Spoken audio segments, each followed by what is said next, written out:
جو دن میں اپرچونٹی ہے ہمارے پاس وہ کیا کیا ہے؟ اللہ کے نبی صلی اللہ علیہ وسلم نے فرمایا کہ دو چیزیں کبھی ریفیوز نہیں کی جاتی. اثنتان ما تردان.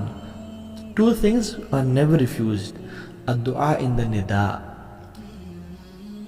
پہلی چیز اذان کے وقت دعا کرنا، اللہ اکبر. اور دوسری ہے جب بارش ہو رہی ہو. میں اور آپ ہماری زندگیوں میں کم از کم 5 ٹائم تو اذان ہوتی ہے نا. اور ماشاءاللہ ہم تو مسلم ملک پہ رہتے ہیں تو کتنی اذانیں ہو رہی ہوتی ہیں الحمدللہ. تو جب اذان ہو رہی ہو اس ٹائم دعا کرنا. اور میں اور آپ کتنے غفلت سے اس اذان کو سن رہے ہوتے ہیں اور نہ تو اس کا جواب دیتے ہیں اور نہ اس ٹائم دعا کرتے ہیں. یہ صحیح جامع کی آتھینٹک حدیث ہے 3078. میں اور آپ ہم کیوں دعا نہیں کرتے اس ٹائم؟ اللہ کی فرمایا اثنتان ما تردان. 2 دعائیں ایسی جو رد نہیں کی جاتی. ایک اذان کے ٹائم پہ فرمایا اذان کے ٹائم پہ جو دعا کی جاتی ہے وہ رد نہیں کی جاتی. اینڈ سبحان اللہ. چلے فجر میں اگر کوئی انسان سو رہا ہے اذان کے ٹائم پہ اور وہ جنتوں کے بڑے درجات نہیں لینا چاہتا تو کم از کم ظہر عصر مغرب اور عشاء کی تو اذان ان کے اس کو جاگتے ہوئے ہو رہی ہوتی ہے. تو اس کو چاہیے کہ اس اذان کو غور سے سنے اور اس ٹائم دعا کرے اللہ تعالیٰ سے. ہاں اذان کا جواب بھی دے اور اس کے بعد جو دعا پڑھنا مسنون ہے اللہم رب ہذہ الدعوۃ التامہ وہ بھی پڑھے.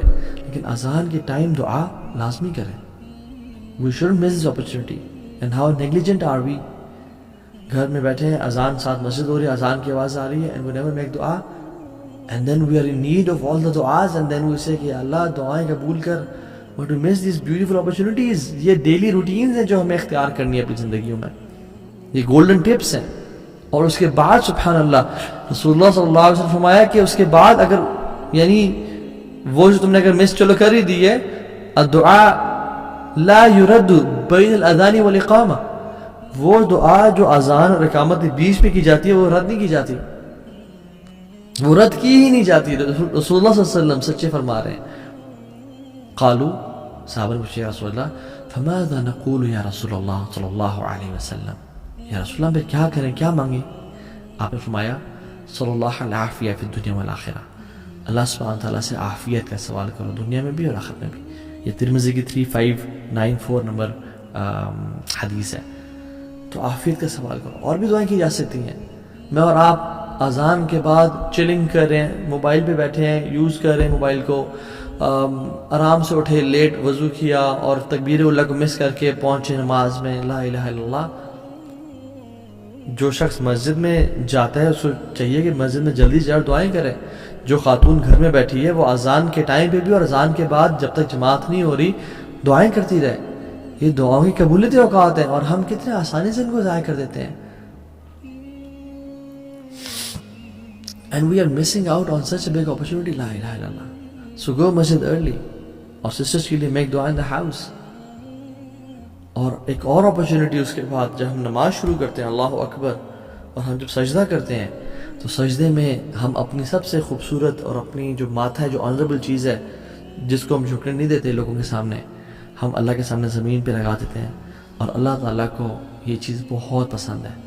اقرب ما یکون العبد من ربہ وهو ساجد فاکثر الدعاء. سب سے محبوب چیز جو اپنے رب کو ہے وہ کیا ہے؟ یا جب سب سے قریب انسان اپنے رب کب ہوتا ہے؟ جب وہ سجدے کی حالت میں ہوتا ہے. تو اللہ کی فرمایا فاکثر الدعاء. کثرت سے دعا کرو. اور ہم 3 دفعہ 5 دفعہ 7 دفعہ 8 دفعہ 10 دفعہ ایون اور جتنے دفعہ پڑھیں لیکن بس سبحان ربی الاعلیٰ پڑھ کے اٹھ جاتے ہیں. اس لیے مسلم کی 482 نمبر حدیث ہے.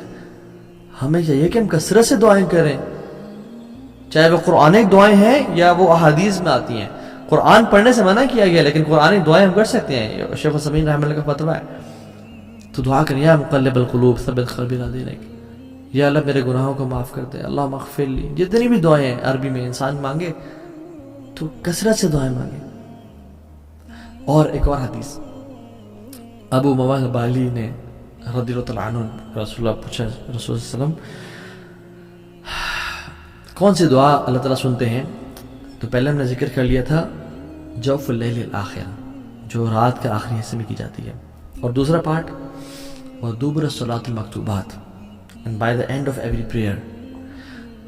دبر کا لفظ جب بھی آتا ہے تو جب نماز کے بارے میں آیا ہے اور دعا کے بارے میں خاص طور پہ، تو میں پورے اس ڈسکشن کو سمرائز کر رہا ہوں اور وہ شیخ عثیمین کے فتوے سے بتا رہا ہوں کہ جب بھی دبر صلات کا جو ٹرم یوز کی گئی ہے، تو جب دعا کی بات ہو رہی ہے تو وہ نماز میں سلام پھیرنے سے پہلے کی بات ہو رہی ہے، اور جب اذکار کی بات ہو رہی ہے، جیسے اللہ کے نبی صلی اللہ علیہ وسلم نے اپنے ایک صحابی رسول کو، معاذ بن جبل کو فرمایا کہ میں تم سے بڑی محبت کرتا ہوں، تم سے بڑی محبت کرتا ہوں، تو تم فی دبر الصلاۃ یعنی نماز کے آخر میں یہ پڑھا کرو اللہم اعنی علی ذکرک و شکرک و حسن عبادتک۔ اب چونکہ یہ ذکر ہے تو اس سے مراد نماز کے فوراً بعد، اور جب اللہ کے نبی صلی اللہ علیہ وسلم دعا کی بات کریں تو یعنی نماز سے بالکل سلام پھیرنے سے پہلے۔